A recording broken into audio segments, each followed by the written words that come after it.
The debate on the maize importation saga has so far shed more heat than light on a matter that not only involves billions of shillings in taxpayers' money, but could also threaten the lives of millions of Kenyans who may unknowingly consume contaminated maize.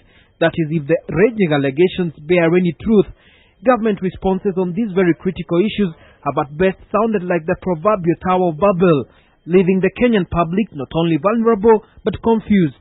The maize was secretly offloaded against the law and the ships allowed to sail back. Since then, we have no information as to the whereabouts of the said contaminated maize. We are afraid that the maize could already be in circulation.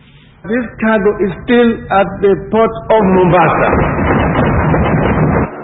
The saga has also put on the line the credibility of Kenya's quality watchdog institutions. Apart from the fact that the Kenya Bureau of Standards at one point issued contradictory results on the status of the contaminated grain, the institution has seemingly been drawn into an exchange with the top political leadership.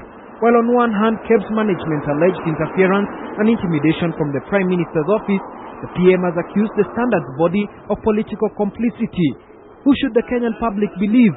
Can their credibility survive the political assault? We are not small rats to be kicked around because we lack competence. We have a lot of competence. Messing up our national policy infrastructure and a policy that works because somebody can make some money out of it is nonsense. These are people who are actually defensive. They are trying to defend themselves with people. Parliament, the institution Kenyans had hoped would draw answers to the myriad questions raised in the saga, was seemingly drawn more into politics than the issues when the matter was brought to the floor of the House. A paltry 28 MPs were in the House during the debate, a majority of them seemingly more keen to defend Prime Minister Raila Odinga, whose son, family, personal assistant and associates had been adversely mentioned in the report. Mr. Speaker, sir, we can sit here and debate for ages, but without coming to serious remedies in terms of policy, Mr. Speaker, sir, that will guarantee... Even after expunging sections adversely touching on the PM from the report, the MPs went ahead to throw out the report in its entirety without even interrogating proposals on food security, management of the strategic grain reserve, and reforms to the grain importation system that would probably enable the country avoid a repeat of the current debacle.